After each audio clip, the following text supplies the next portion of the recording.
My name's Alex, and I guess you could say I was born with a silver spoon in my mouth, but that spoon might as well have been a shovel, digging me deeper into a life I never asked for. My twin sister Emma and we grew up in a mansion with more rooms than reasons to laugh. Dad co-owned a tech company that was the talk of the town, and Mom, well, she ran the household like a tight ship, her only job making sure Emma and I lived up to the family name. From the get-go, it was clear Emma was the star. Straight A's, head of her debate team, and a whiz at chess. Me? I could barely keep up with the multiplication tables. But that didn't stop Dad from pitting us against each other, like some twisted version of Survivor where the loser got grounded from life's little comforts. Dad, why can't I just quit math club? I hate it, I'd moan, dragging my feet through our marble-floored hallway. Quit? Winners don't quit, Alex. You think life's gonna hand you everything on a silver platter? Dad would scoff, never looking up from his evening paper. But Emma's better at it. I want to try music, I'd protest, hoping for a sliver of support. Music? That's a hobby, Alex. It won't pay your bills or keep this roof over your head, he'd snap back, his voice echoing off the high ceilings, dismissing my dreams like crumbs from the dinner table. Emma, bless her, she tried to be the peacemaker, but even she couldn't bridge the gap widening between us. Alex, just play their game for now. We'll figure it out, she'd whisper, her eyes scanning the room for eavesdropping ears. But playing the game meant endless tutors, extra classes, and competitions where my only trophy was the title of the other twin. My parents had our lives mapped out, Princeton for college, then a cushy spot at Dad's company. A perfect plan for the perfect daughter. Only problem? I wasn't her. One evening, the whole charade came crashing down at the dinner table. Dad was going on about Emma's latest achievement, some national science fair, while I poked at my food, wishing I was anywhere but there. Alex, why can't you be more like your sister? Look at her, making us proud, Mom chimed in, her voice sharp enough to cut through the tension. I slammed my fork down, my patience finally snapping. Maybe, 'cause I don't want to be her. I'm sick of math and science and all this crap. I want music, not this. The room went silent. Dad's face turned a shade I'd never seen before. He stood, his chair scraping against the floor like a warning bell. You think you have a say in this? You'll do as you're told, or you can find yourself another family who'll put up with this nonsense. He bellowed, his voice booming. Tears stung my eyes, but I refused to let them fall. Emma looked at me, her face a mix of sympathy and fear, a silent plea to just back down. But I couldn't. Not anymore. My house felt more like a battleground than a home, thanks to Dad's philosophy, competition breeds success. He wasn't just talking about business, no, he made sure Emma and I lived it. Every grade, every award was another round in the ring, and more often than not, I was on the losing end. One morning, I remember walking down to breakfast, the smell of pancakes filling the air. It should have been a good start to any day, but not in our house. Not when report cards had come in the day before. Look at this, Dad said, waving Emma's report card in the air like he'd won the lottery. Straight A's. Emma, you're setting the bar high. Emma, sitting prim and proper, just nodded, a small smile on her face. She was the good daughter, after all. And then we have Alex, Dad continued, his tone dropping as he tossed my report card on the table. A couple of B's and C's stared back at me, mocking me. I grabbed a piece of toast, not hungry but needing to do something with my hands. Yeah, so? It's not like I failed. Dad's eyes narrowed. Not failed? Alex, in this family, it's A's or nothing. You know the rules. The rules. More like Dad's law. Emma got the new clothes, the special treatment, and there I was, wearing the same jeans I had for the past year, the fabric thinning but not as much as my patience. I don't get it, Dad. It's just a couple of grades. Why does everything have to be a competition? I asked, my voice rising. Because, Alex, that's life. You think you're gonna get anywhere with those grades? You think you'll be anything more than average? Dad shot back, his words like daggers. Emma tried to play peacemaker, as always. Dad, maybe if we helped each other out more, instead of competing, we could both do better. Dad scoffed, helping? No. You need to push each other.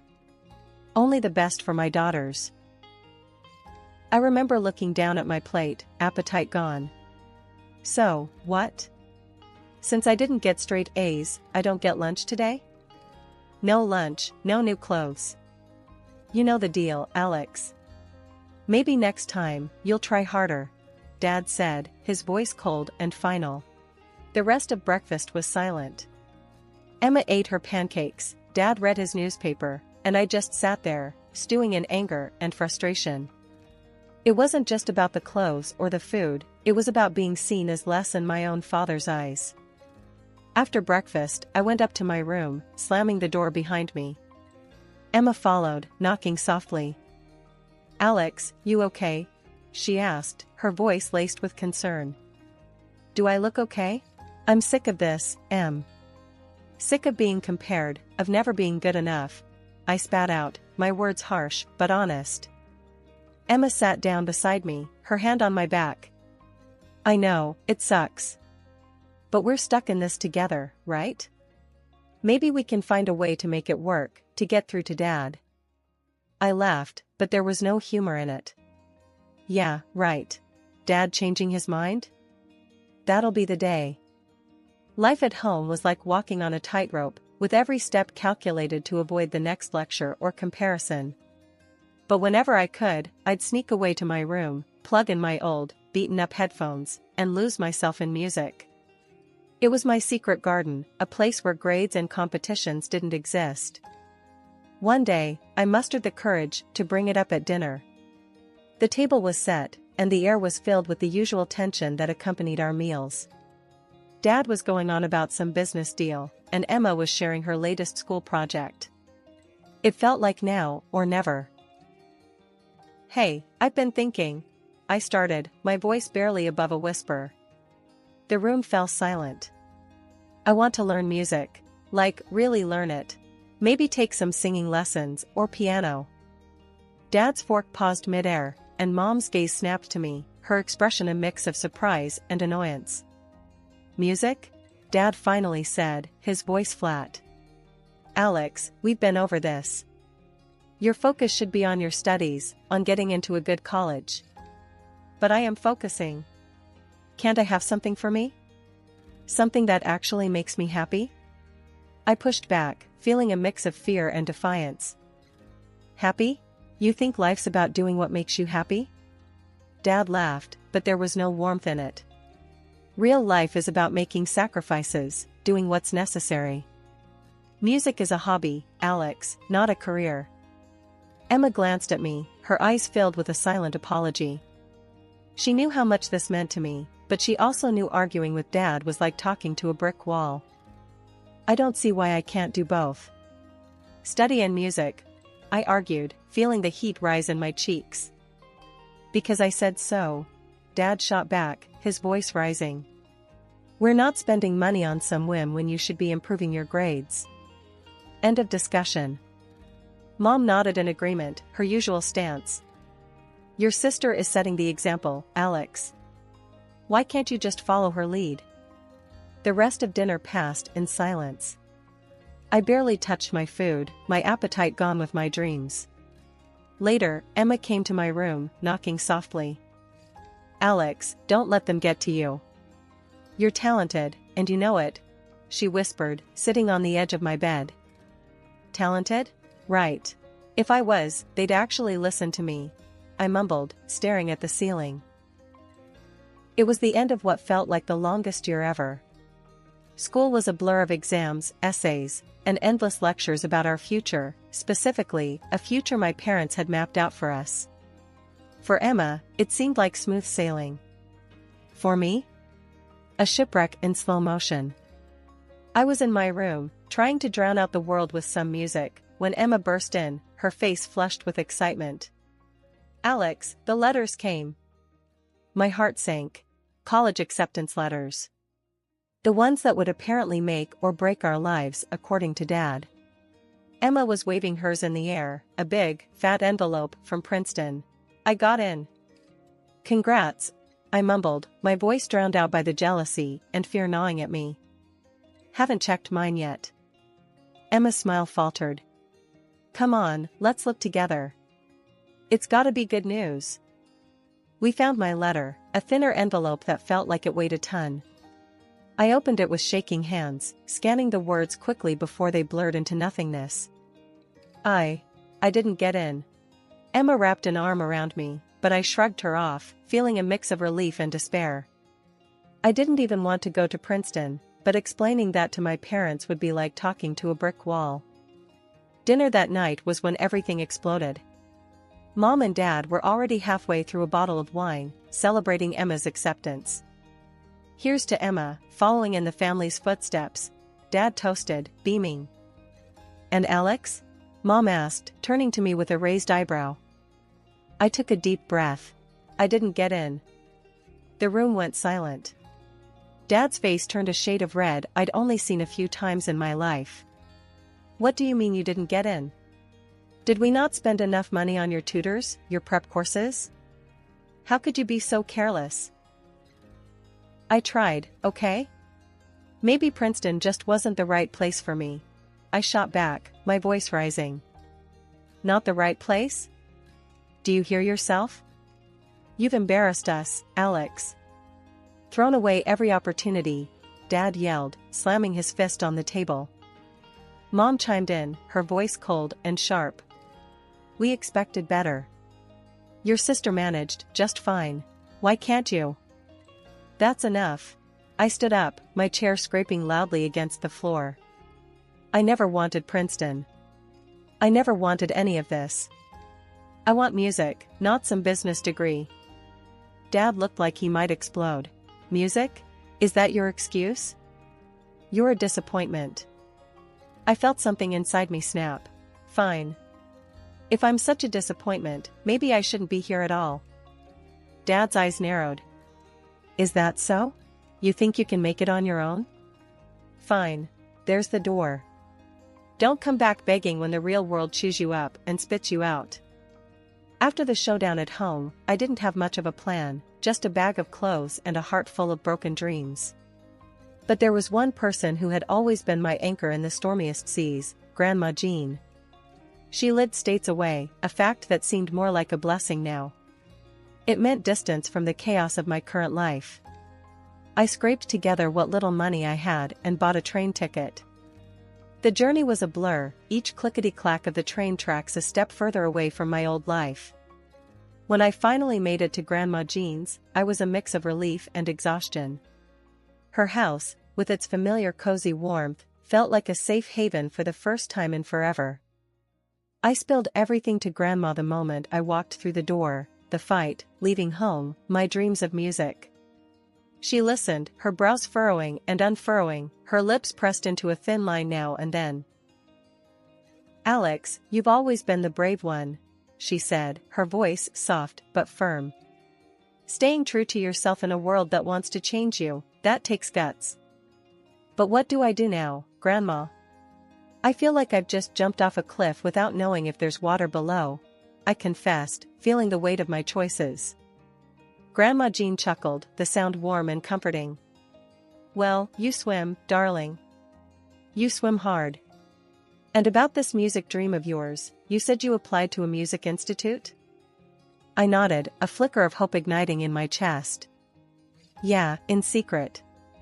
I even got an audition date set before everything blew up. Grandma smiled and was like the sun breaking through clouds. Then that's what we'll do. We'll go to that audition, and you'll show them just how bright you can shine.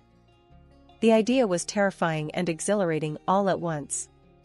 But I barely know the first thing about auditioning. What if I mess it up? Then you'll learn, and we'll try again. But something tells me you won't need to, she said, her confidence in me a stark contrast to the doubts swirling inside my head. The day of the audition came faster than I thought possible. Grandma Jean and I went to the institute together, her hand on my back, a steady presence. Walking into that audition room felt like stepping onto a battlefield, my nerve soldiers ready to turn tail. But then I sang, my voice steadier than I felt, pouring every ounce of emotion I had into the notes. The room was silent for a heartbeat after I finished, a silence so complete I feared I'd failed before one of the teachers finally spoke. Your voice, it's quite remarkable. Clear, emotive, and strong. You've got a raw talent that's hard to come by, one of them said, and just like that, the weight lifted. I had done it. I was in. As we walked out of the institute, Grandma Jean's arm around my shoulders, I felt lighter than I had in years. You did it, Alex. I'm so proud of you, she said, her voice thick with emotion. The buzz of the first few weeks at the Music Institute was something else. Every day felt like I was walking on air, surrounded by music, by dreams like mine but unique in their melody. Grandma Jean was my rock, making sure I didn't float away into the clouds of my newfound world. One evening, as I was noodling around on the piano in the common room, trying to get a feel for a tune that had been stuck in my head, a couple of guys walked in. They looked about my age, carrying guitars and a sense of purpose. Hey, that's pretty good. You got a name? One of them, a tall guy with a mop of curly hair, asked. Alex, I replied, a bit taken aback by the sudden company. I'm Luke, and this is Mark. We're trying to put together a band, and we need someone who can handle the keys. You interested? Me? In a band? The idea seemed as far-fetched as flying to the moon. I don't know. I've never really played with others before. Luke grinned. Perfect. Neither have we. It'll be a grand adventure. Grandma Jean thought it was a fantastic idea. You need to mingle, make friends, and what better way than through the universal language of music? So, I joined Luke and Mark, and we started jamming together, finding our sound in the clash and harmony of our instruments. It was raw, exhilarating, and utterly terrifying all at once. One day, after a particularly good session, Mark, ever the dreamer, said, we should record some of this stuff. Put it out there, see what happens. Out there, as in the internet? I asked, skeptical. Do you think anyone would even listen? Luke's confidence was infectious. Why not? We've got something good going here. Let's share it. So, we did. We recorded a couple of songs, rough around the edges, but full of heart, and uploaded them online. I didn't expect much, why would I? But then, something crazy happened. People listened. Not just a few, but thousands. Then tens of thousands. The comments poured in, everything from "This is amazing" to "Who's the girl on the keys? Her voice is incredible." I couldn't believe it. We had struck a chord, and suddenly, our little band wasn't so little anymore. Local gigs started coming in, each venue bigger than the last. The first time we played live, my hands were shaking so much I could barely hit the right notes. But as the music flowed through us, as I looked out at the sea of faces illuminated by the stage lights, something clicked. This was where I was meant to be. After one show, a guy in a suit approached us, a slick smile plastered on his face. You kids have got talent. Ever thought about going professional? We exchanged glances, the unspoken question hanging in the air. Were we ready for this? Grandma Jean's advice was simple. Take the chance, Alex. You've got nothing to lose and everything to gain. Just remember who you are, and don't let the glitz blind you. So, we took the plunge, signing a deal that seemed too good to be true. The gigs got bigger, the crowds louder, and our music spread like wildfire. I was living a dream I hadn't even dared to dream, my voice finding its way into the hearts of strangers. Then, one evening, as I was sifting through our latest batch of comments and basking in the surreal glow of it all, my phone buzzed with a call from Emma. Emma, my twin, the other half of me we'd grown so distant over the years, mired in rivalry and silence. Alex? Hey, it's me, she said, her voice hesitant over the line. I paused, taken aback. Emma? Wow, hi. What's up? I saw you on YouTube with your band. You were amazing, Alex, she confessed, and I could hear the sincerity in her voice, a stark contrast to our last cold exchanges. A warmth spread through me. Really? You think so?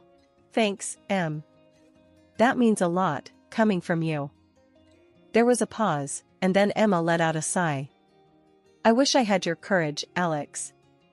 I'm here at Princeton, doing what's expected, living this life that feels like it belongs to someone else. Surrounded by these kids who have everything, and yet I've never felt more out of place. Her words struck a chord, echoing my own feelings of being lost in a world where I didn't belong. Emma, it's never too late to change your path. To find what makes you happy. I know, but it's not that easy. Mom and Dad, they found out about your singing. They're furious, saying you're ruining the family's reputation, she continued, her voice laced with worry. I laughed, but there was no joy in it. Let them talk. I'm done living for them, Em. This is my life, and I'm going to live it on my terms. As we ended the call, a mix of emotions swirled within me. Pride, for the path I'd chosen. Sadness, for the distance still between us. And determination, to bridge that gap, to rebuild the connection with my sister, not as rivals, but as allies in seeking our own truths, our own happiness. 6 months into the whirlwind that my life had become, with gigs almost every other night and our tracks blasting from speakers in corners of the world I hadn't even visited, I faced a confrontation I hadn't anticipated. Right after a show that felt like our best yet, the backstage drama outdid the onstage energy. Bursting into my dressing room, Dad's face was a storm cloud in human form. Alex, what do you think you're doing? You're dragging our name through the mud. Grandma Jean, who had been my steadfast supporter at every show, stepped in, her voice the calm in the tempest. Now, Richard, let's talk about this calmly. There's no need for a scene. The argument escalated quickly, voices rising, until security had to step in. Watching my parents being escorted out was surreal, a scene I'd never imagined in my wildest dreams. Afterwards, Grandma Jean was firm with the venue managers. I don't want them anywhere near her, not when she's working. It's not just a request, I'm insisting. The next few weeks brought a barrage of texts from Mom and Dad, each one more cutting than the last, predicting doom and gloom for my career. They couldn't see the truth, blinded by their prejudice and disappointment. Fed up, I finally shot back with a link to one of our YouTube videos. Check the views. Listen to the fans. This is real. The video had exploded, racking up millions of views and comments praising everything from the music to my voice. The silence that followed was telling. They had seen it, the undeniable evidence of my success, and it had rendered them speechless. 2 years zipped by like a fast-forward track. Then, out of the blue, Mom called. Her voice was different, hollow, like the fight had gone out of her. Alex, I need you to listen, just this once, she started, and something in her tone made me pause. She poured it all out, the bad luck that hit like a wrecking ball. Dad's business crumbled thanks to a backstabbing partner from overseas, leaving them penniless, forcing them to downsize their life to a cramped apartment. Emma, too, was hit by the fallout, pulling out of Princeton to chase a scholarship at a university she actually wanted to attend. And then came the kicker, the apology that sounded years too late. We were wrong, Alex. I pushed you too hard, loved too little. I'm sorry. Hearing that was like a punch to the gut, but not for the reasons you might think. I was over the anger, past the resentment. Mom, I can't do this. It's too much water under the bridge. But life had a way of moving on, and so did I. Emma called next, her news a bittersweet mix. She was moving, transferring to a university close by. Looks like it's going to be us three musketeers again, she said, her voice bright, trying to lift the mood. My music was my escape, my world where I could control the narrative. With Grandma's encouragement and a stroke of luck, I landed a deal with a record label that believed in my vision. My first album dropped, a collection of tracks that felt like reading pages from my diary out loud. The charity concert in my hometown was a trip down memory lane, a reminder of where I started and how far I'd come. After the show, there they were, Mom and Dad. Time hadn't been kind, the years had carved deep lines of hardship across their faces. They wanted to talk, probably to bridge the chasm that had opened up between us, or maybe, as I suspected, because they were in need. I watched them for a moment, a flood of memories washing over me, before turning away.